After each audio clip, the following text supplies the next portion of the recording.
In one of the countless billions of galaxies in the universe lies a medium-sized star, and one of its satellites, a green and insignificant planet, is now dead. Dear Day of Vegas Filter, this is Jerome at home in his loft, and today I thought I'd cheer you all up with my top 5 picks of Extinction movies. The whole world is doomed, yeah, we're all gonna die. And there is an underlying motive for this category, as I will be on stage next month in the latest adaptation of The Physicists at the Questors Theatre, West London, nearest tube, Ealing Broadway. Link in the description below. Please do come along if you can. I'm playing the protagonist Merbius, a role most famously played on Broadway by Robert Shaw. You miserable little son of a bitch. Merbius is a long-term resident in a hospital for the mentally ill, but is also an unrivaled genius in both theoretical and applied physics. He has quietly made a series of breakthroughs so advanced and so lethal that they make the global nuclear doomsday machine, developed by the work of Einstein, Oppenheimer and von Braun, look like a pile of spud guns. Of course, the premise of a scientist acquiring a knowledge too dangerous for the world has been explored numerous times on stage and screen. I don't know how much longer I can hold this. As far as the stage goes, I would recommend Joe Penhall's 2007 play Landscape with Weapon, where an engineer is torn between the seductive excitement of scientific discovery and the lethal practical implications of his inventions. But today's fiver is all about the screen, and it's about the extinction events themselves. My first pick is an absolute belter.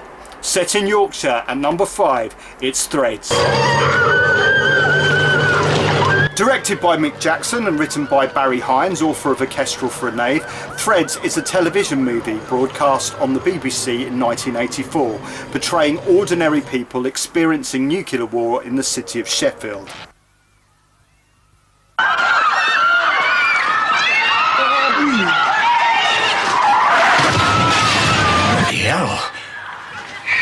I saw it at the ripe old age of 12 when the BBC repeated it the following summer.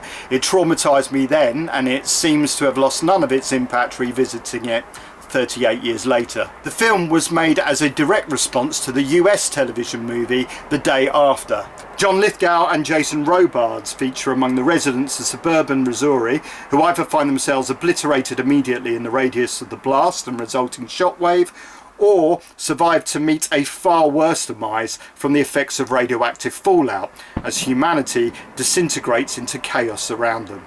The Day After was an absolutely huge event in the United States, which had a profound overnight impact on the psyche of the American public and the consensus of opinion on nuclear weapons. The president himself, Ronald Reagan, our favourite Caucasian, y'all, was among the millions watching the film. As a result, he dramatically softened his previous gung-ho attitude towards nuclear arms proliferation, directly acknowledging The Day After as an influence on his administration's receptiveness to the de-escalation treaty signed with his Soviet counterpart Mikhail Gorbachev 4 years later.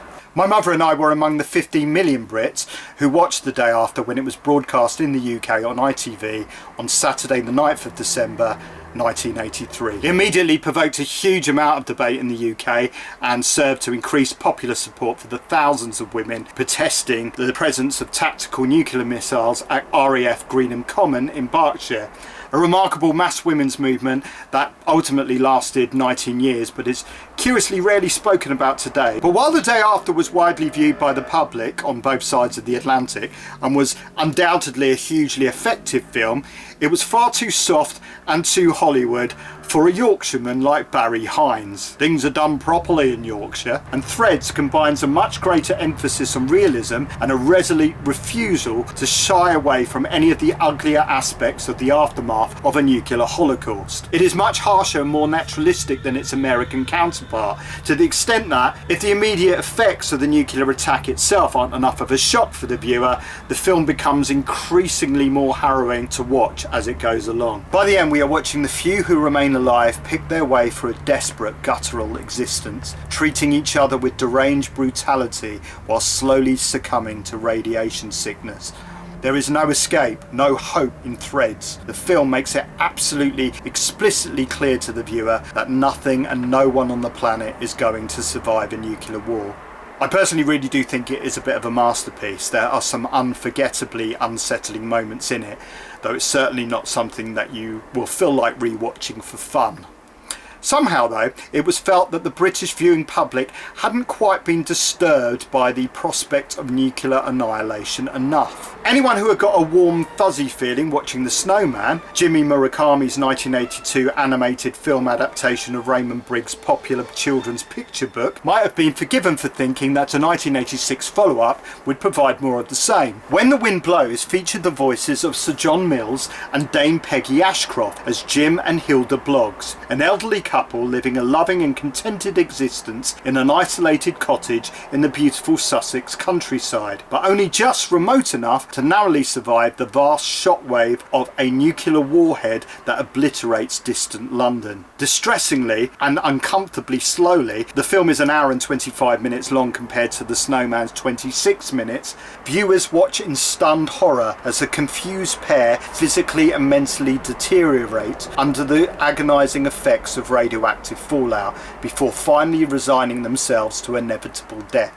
Enjoy that cartoon, little Timmy. Time for bed now. The 1980s were part of an era where the spectre of mutual assured destruction of all sides in the nuclear war and utter global annihilation was something that kids were raised to expect would happen at any moment. James Cameron's celebrated dream sequence in 1991's Terminator 2 Judgment Day wasn't so much a spectacular revelation to moviegoers at the time it was released, but more an articulation of something familiar that already existed in our collective subconscious. So many people had dreamt something very like that same dream. The flash, the heat, the uncannily vast mushroom cloud rising in the sky shortly before the shockwave that sweeps you into oblivion.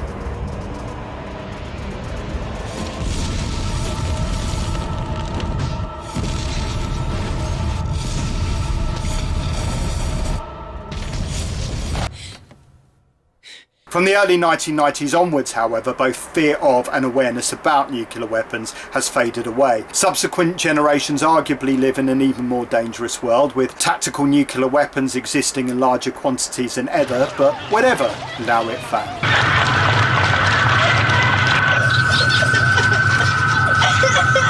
Michael!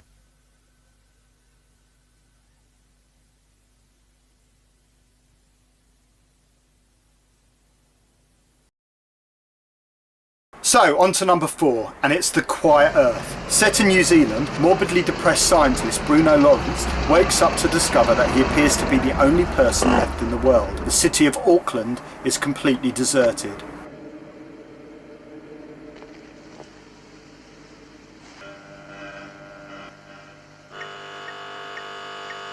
The Last Man on Earth premise has a terrific cinematic record. Think Charlton Heston striding through a deserted Los Angeles in The Omega Man.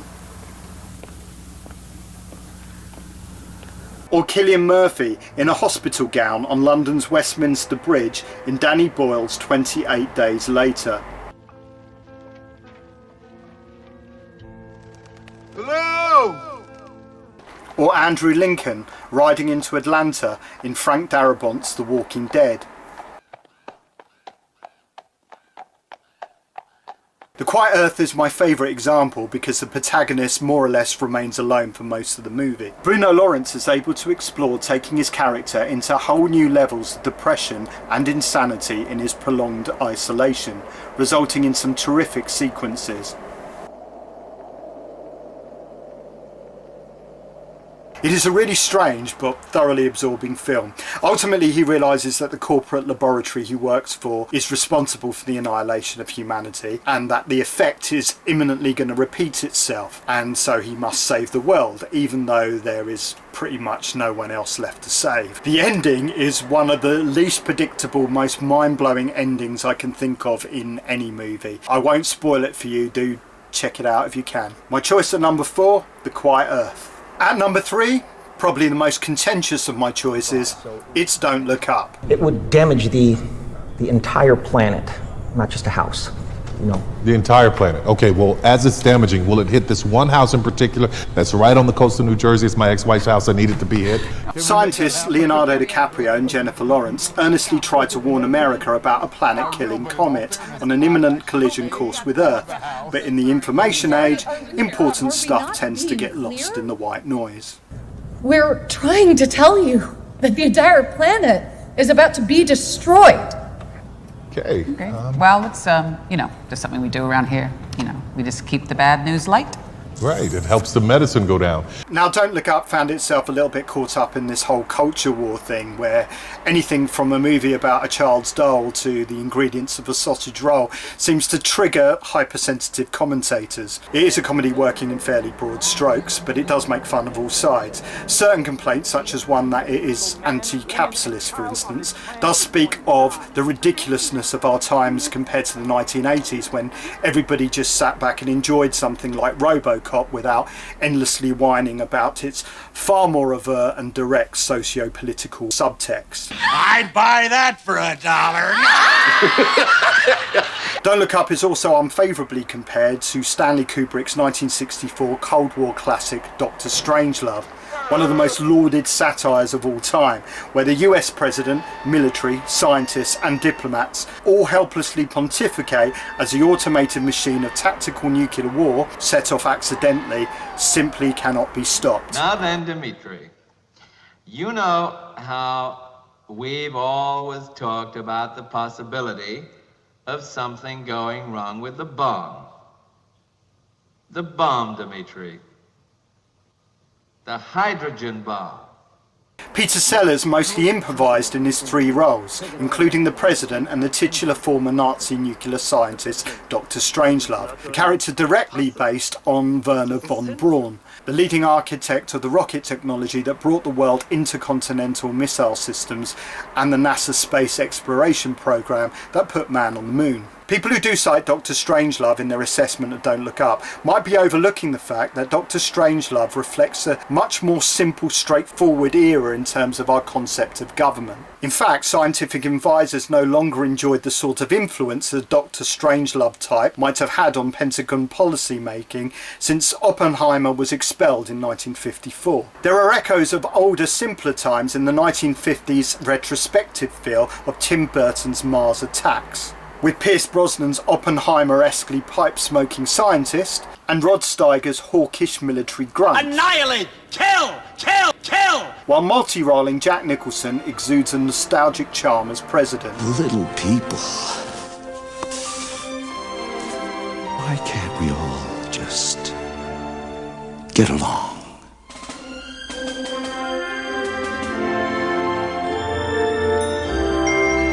The same year Mars Attacks was released, Hollywood unleashed two huge cinematic blockbusters, with the same comet-stroke-asteroid and planet-killing collision course premise as Don't Look Up. In both movies, the President of the United States and the military cooperate with the media, scientists, industrialists and engineers to try and avert annihilation, while the world's population stands united in hope. Exactly what we would all want to happen, of course, and in both movies, humanity survives. Hooray! I don't want to miss a thing! Except you do, because both films are rubbish. In 1988, Hollywood was still trying to cling on to an outdated perception of government as something that's ordinarily in control, something organised and functional enough to deal with problems. A perception of government that lends itself to more straightforward, uncluttered movie making. By contrast, the infrastructure portrayed in Don't Look Up is the sprawling, dysfunctional mess we all know it is. The president aids military, media, scientists, industrialists and engineers all working at complete cross-purposes while the population stand baffled and divided. President Meryl Streep favours the more attractive rhetoric of commercial opportunities pitched by billionaire tech guru Mark Rylance's pseudoscience over the uglier truths presented by genuine experts in their field. Okay, we're all fine, everyone's fine. It's going to be all right. If you'll excuse me, nature calls. I'm just going to go to the restroom for a moment. Of course, we don't vote for our leaders to prioritise generating huge profits for their inner circle while completely mishandling a global crisis. but it is exactly the sort of thing we get. I don't think this is a wholly political question, Prime Minister. I mean, ultimately the opportunity to avert obliteration is missed, and I found some of the closing scenes quite poignant. Very particular about his coffee. I can get that way about tea. The thing of it is we really did have everything, didn't we? I mean, when you think about it.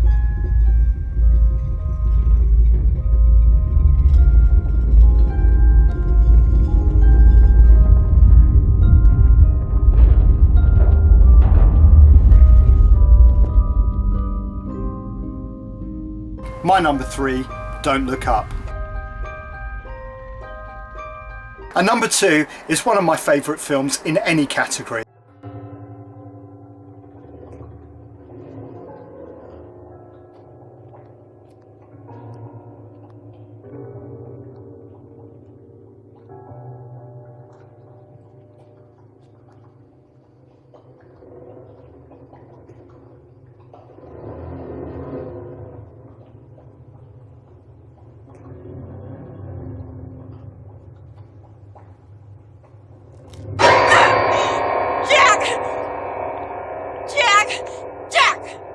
Jack, wake up! Its eyes. Oh, Jack, it opened its eyes.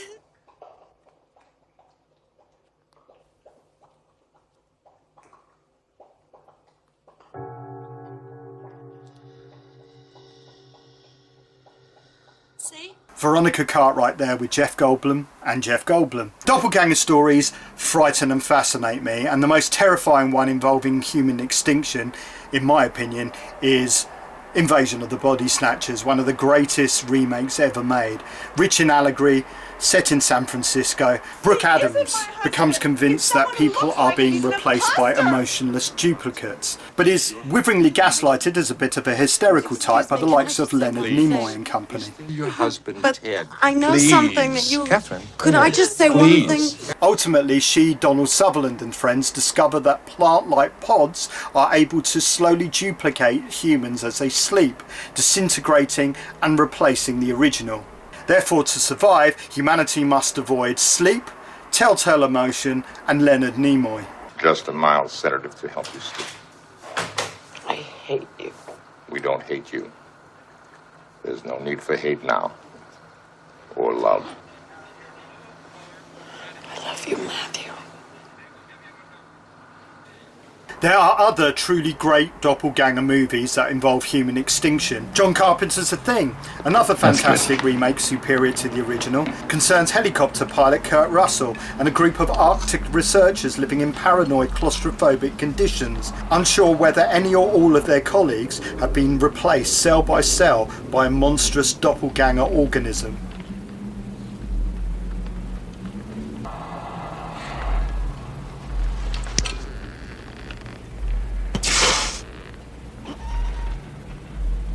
The tension is palpable at times, especially when the individuals themselves aren't sure whether they've been turned. I guess you're okay. All right, put that on and watch them. More recently, we had Alex Garland's Annihilation. When Oscar Isaacs returns to soldier wife Natalie Portman after exploring the shimmer, an uncanny phenomenon swallowing up more and more landmass, it's not clear whether he is the same man. She then investigates the shimmer herself, alongside scientist Jennifer Jason Leigh, among others, discovering all manner of mind-bending, mutating doppelgangery, which is clearly and unstoppably destined to annihilate life on Earth as we know it. It's destroying everything. It's not destroying. It's making something new. I highly recommend Annihilation with its distinctive dreamlike quality, where characters are both in mortal terror of their fate and simultaneously mesmerised, almost seduced by it. But it's Invasion of the Body Snatchers that makes the cut at number 2.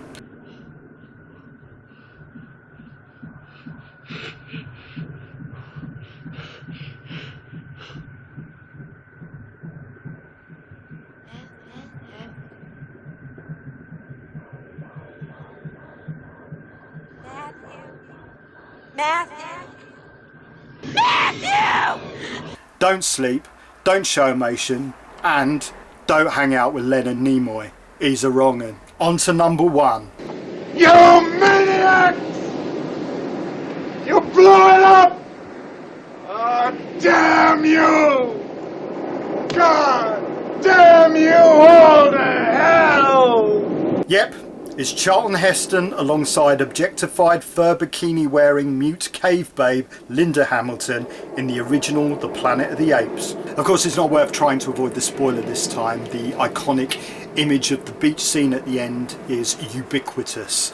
Poor old Charlton realises that he's been away from home for several centuries, has missed a nuclear apocalypse, and is the last man alive on Earth again, apart from a bunch of mute troglodytes and a civilization of simians. The original Planet of the Apes is excellent. It's well paced, it's inventive, and it boasts great performances, even under heavy prosthetic makeup by the likes of Roddy McDowall, Kim Hunter and Maurice Evans. The opening still disturbs, of course, while the ending is unforgettable, devastating and iconic. I'm assuming the remains of the Statue of Liberty are deliberately evocative of the imagery of Shelley's poem Ozymandias, where the head of a smashed ancient statue lies in the sands of a desert. It is the last relic of an ancient civilization, once all-powerful, now extinct and forgotten. "Look on my work, you mighty, and despair," says an inscription. It's the same imagery used by Moebius, the scientist lunatic character I play in the Physicists next month, who evokes King Solomon, once all-powerful, almighty, all-conquering, but now dead, his cities superseded by a shimmering blue desert. Ancient Sumerian texts in the book of Genesis tell us that all of humanity was once united in a great civilization where everyone spoke the same language, and science and technology was so advanced that it challenged the power of God. A great tower in the heart of its capital city seemed to point brazenly towards the heavens, as if humanity was saying that there is nothing that they couldn't achieve. God saw fit to see the tower destroyed and almost every trace of the civilization extinguished, scattering the survivors over the face of the earth and jumbling up their language so they could no longer understand each other. Frequently in religious texts, humanity presumes to compete with God. After all, Eve was forbidden to eat the fruit from the tree of knowledge, but was determined to emulate her creator.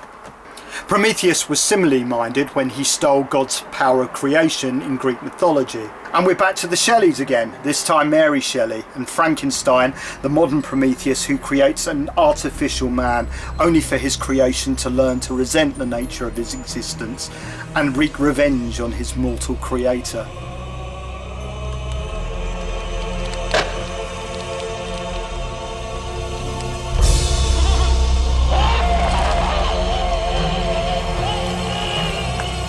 The warning in religious texts is for humanity to avoid a level of knowledge competing with God, that humanity tends to bring about its own destruction that way, something that's sort of chillingly echoed in the way that Oppenheimer quoted Hindu scripture when he says, "I am become death, destroyer of worlds." In Beneath the Planet of the Apes, the simians find a planet-killing nuclear warhead, the Alpha Omega bomb, which finally puts paid to the planet altogether, and the film ends with almost identical words to those which end The Physicists, the play I'm in next month, about an extinct dead planet spinning in space. It'll kill us all!